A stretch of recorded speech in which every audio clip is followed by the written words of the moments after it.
told you 2024 won't just be a year for fun video games like Final Fantasy VII Rebirth or Black Myth Wukong? What if I told you there might be just as many video game adaptations to the silver and small screen as there are AAA releases? See, long gone are the days of terrible gaming films. We still have a ways to go when it comes to consistency, but things have improved. So much that Hollywood is investing more and more in video game adaptations. I did research and I found 9 that are coming in 2024. Those 9 come in the form of film, anime, and live action television shows. So I now present to you video game adaptations to look out for in 2024.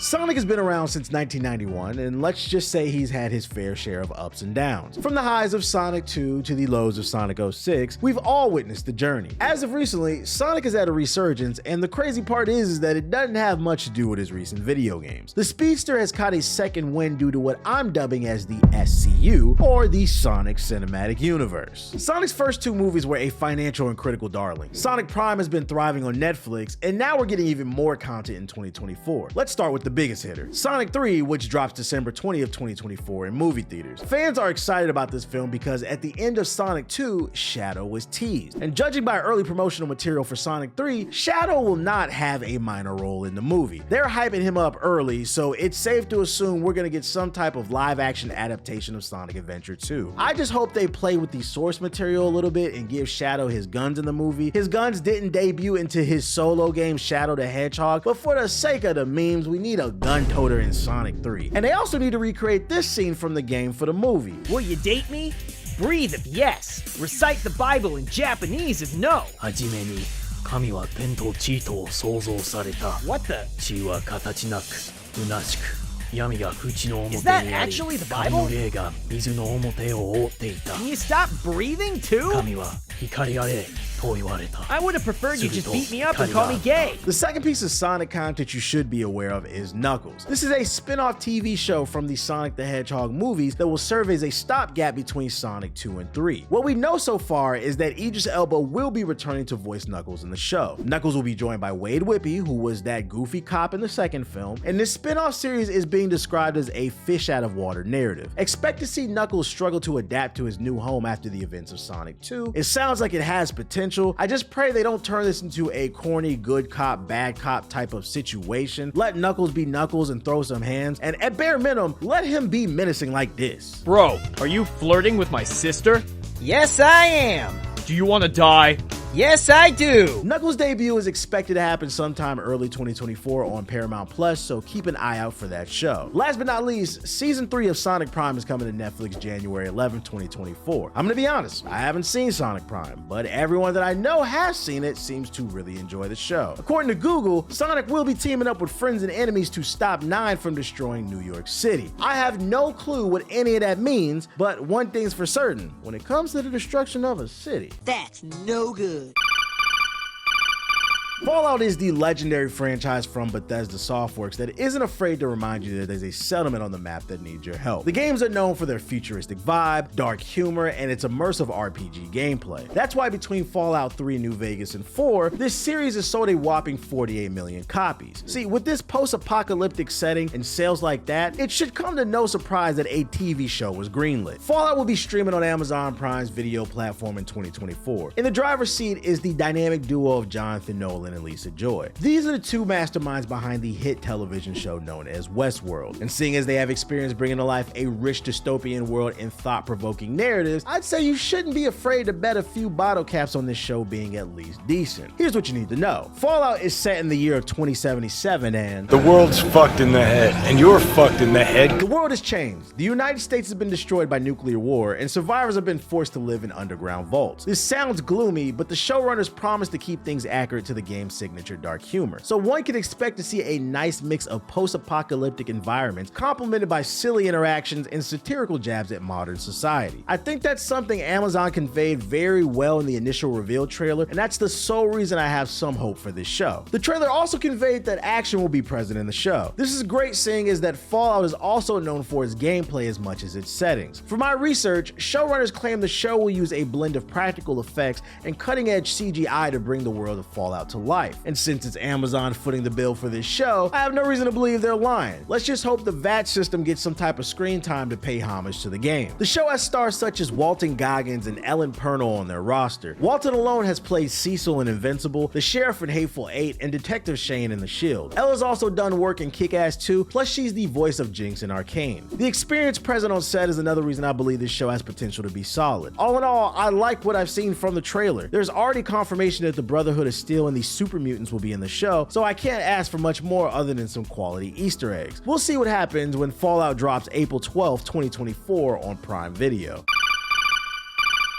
It was almost 2 years ago that Master Chief made his small screen debut via Paramount Plus. In my opinion, the first 3 episodes were decent, but things took a serious left turn by mid-season. The show went from setting up the Halo universe to helping Chief lose his virginity in one of the most awkward sex scenes I've ever seen in a TV show. This, and a multitude of other things, left fans with a bad taste in their mouth, but Paramount don't care. The show was greenlit for another season, baby. Season 2 will see the return of a familiar cast with Pablo Schreiber, I apologize for butchering your last name, reprising his role as Master Chief, and Jen Taylor as Cortana. Showrunners promise season 2 will dive deeper into the rich lore of the Halo universe. Now, what does that mean? I'm not sure, seeing as there are several games and books to pull references from. What we do know is that they're trying to create something that's respectful to the source material. Keyword here is they are trying, because seeing is believing for me. At bare minimum, though, I can say I think at least we'll see some epic fights, maybe some plot twists, and maybe even some fan favorite characters. Season 1 had a $10 million per episode budget, so it had some decent visuals, but for season 2, I'd like to see some level of consistency. At times, the show didn't know if it wanted to be a Hollywood blockbuster or a cheesy sci-fi show with a licensed video game on PS3 to match. My gut tells me it's gonna be cheesy, seeing as the first poster Paramount released has Master Chief kneeling with his helmet off. The issue is that contradicts their claims of respecting the source material. I think the reason everyone loves Chief is because he's not regular. He's basically a superhero powered by technology. Producers also mentioned that humor is another element expected to return in season 2. The showrunners felt like they struck the right balance between serious and funny, as they felt the franchise could use some more humor. Not sure I agree with this take. The grunts have always been hilarious to me, but for the most part, Halo's always been a serious game. Also, I don't remember laughing during season 1, so what are they talking about? There's literally nothing funny about what happened on Reach. So to hear that that's another focus is a bit of a worry for me, but who knows? Maybe they'll stick the landing this time around. We'll know in due time when Halo Season 2 drops February 8th, 2024 on Paramount Plus. The first 2 episodes will be released on the 8th, then after that, Paramount will drop 1 episode per week, so I guess I'll see all my fellow Space Marines next month.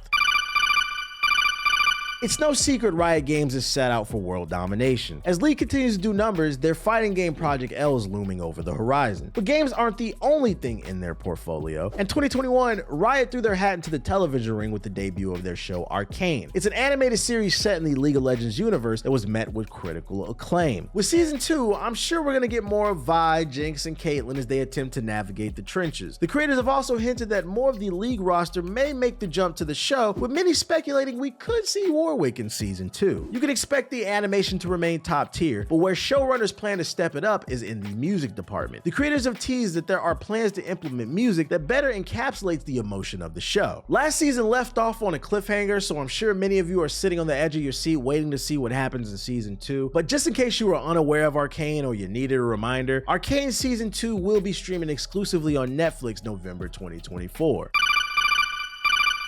Capcom has been on a winning streak with their recent releases of Monster Hunter World, Resident Evil 4, and Street Fighter 6. A lot of times, success can make people content, but it would seem Capcom isn't. They're keeping their foot on the pedal in 2024 with the release of their anime adaptation of Devil May Cry. The first thing you need to know is that this show is being produced by Madhouse, and this is the same studio that produced the Castlevania series on Netflix. That means at bare minimum, it's safe to assume you're gonna see great stylized art, awesome fights, and just crazy attention to detail. I'm sure they're gonna bring Dante's combos to the television like no other. At the moment, there are no known details on the storyline, but with Devil May Cry's rich history, there's a lot to work with here. I'd love to see an appearance by Virgil or Nero. They could even do a wacky storyline where the white-haired canon Dante has to take on the reverse flash black-haired Dante that everybody hates from the reboot series. Even if it's just a standalone episode, call it redemption for shoehorning black-haired Dante into PlayStation All-Stars Battle Royale as a marketing play. One thing I hope they get correct though is the cheesy aspect of the games. Yeah, Dante hunts demons demons, but the game never forgets it's a game, and I believe that's one of the many reasons people love the series. Hopefully that translates over into the show, because when I think of Devil May Cry, the first thing that comes to mind is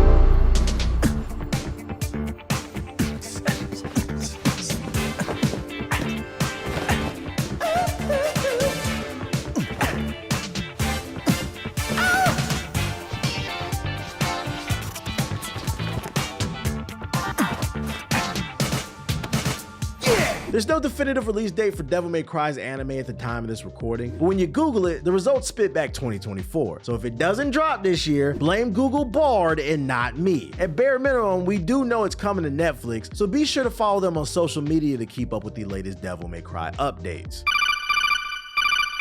Everyone's favorite square boob treasure hunter is getting their own anime adaptation in 2024 on Netflix. There's no definitive release date at the time of this recording, but here's what I can tell you. First off, Lara will be voiced by Haley Atwell, and if you don't know who that is, well, she's most famously known for